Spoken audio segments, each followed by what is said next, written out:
Dans son message à la nation de ce 6 août, le chef de l'État lève le voile sur les changements qu'il souhaite apporter à la Constitution. Un de ces changements concerne le remplacement à la tête de l'État en cas de vacance du pouvoir. Si la Constitution en cours actuellement dit en cas de vacance du pouvoir que c'est le président de l'Assemblée nationale qui assure la continuité du pouvoir, la nouvelle Constitution change cette disposition. Elle propose la création d'un poste de vice-président. Et c'est le vice-président qui va assurer la présidence en cas de vacance du pouvoir jusqu'à la fin du mandat en cours et organiser l'élection présidentielle.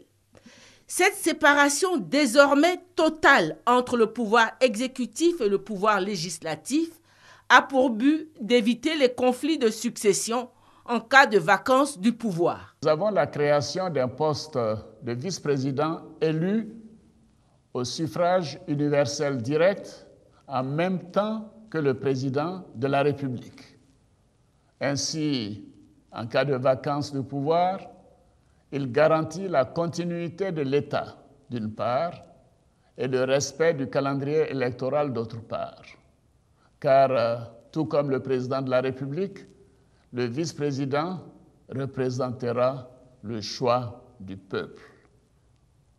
L'intérêt de cette réforme est de garantir la paix et la stabilité auxquelles mon aîné, le président Henri Konan Bédié et moi-même sommes particulièrement attachés.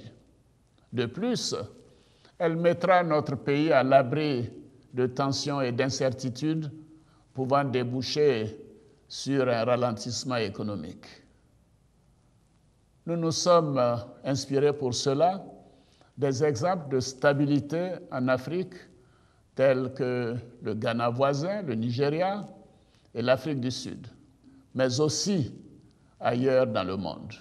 Un autre changement que le président de la République, Alassane Ouattara, souhaite apporter à la Constitution est la création d'un Sénat qui viendra pour renforcer le travail abattu par l'Assemblée nationale. Si l'Assemblée nationale a seul le pouvoir de voter les lois, le Sénat aura son mot à dire. Il aura une mission de conseil des sages.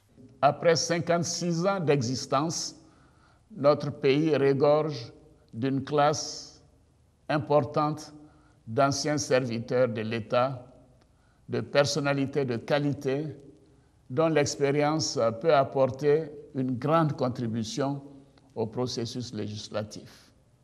La création du Sénat va ainsi conférer au Parlement ivoirien un caractère bicaméral, c'est-à-dire à 2 chambres, mais garantissant la primauté de l'Assemblée nationale.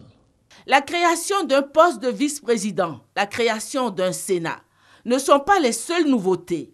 La nouvelle Constitution prévoit aussi de résoudre une fois pour toutes la question du foncier rural, source de nombreux conflits en Côte d'Ivoire. Nous allons également renforcer votre droit à la propriété foncière rurale en intégrant dans la nouvelle Constitution les dispositions de la loi relative au foncier rural qui prévoit que la terre ne peut appartenir qu'à l'État, aux collectivités territoriales et aux personnes physiques ivoiriennes. À cet effet, nous avons décidé, en Conseil des ministres, de la mise en place de l'Agence foncière rurale, AFOR, afin d'accélérer la délivrance des titres de propriété. Et puis, dans le monde moderne actuel marqué par une évolution dans tous les domaines, la nouvelle Constitution propose une adaptation des droits et devoirs des citoyens ivoiriens au contexte nouveau. Notre objectif principal est de garantir à chaque Ivoirien et à chaque Ivoirienne de meilleures conditions de vie. C'est pourquoi nous allons renforcer les droits et devoirs de chaque citoyen. Nous allons également réaffirmer avec plus de vigueur le droit de chaque citoyen à l'éducation, à la santé et au respect de son intégrité physique. Toutes ces réformes ont pour but ultime de doter la Côte d'Ivoire d'une constitution moderne et de mettre en place des institutions cohérentes, fortes, respectueuses de la diversité et protectrices des libertés. Dans son message, le président de la République fait une révélation importante. Tous les partis politiques ivoiriens présents à la table ronde de l'INAS Marcoussis en France en janvier 2003 ont tous reconnu et accepté que les présentes réformes soient apportées à la Constitution nationale. Les bases de cette nouvelle Constitution ont été acceptées de façon consensuelle par toutes les forces vives de la nation dans les différents accords politiques signés, notamment ceux de l'INAS Marcoussis en janvier 2003. Dans leur mise en œuvre, le président de la République a jugé bon d'associer toutes les couches de la société.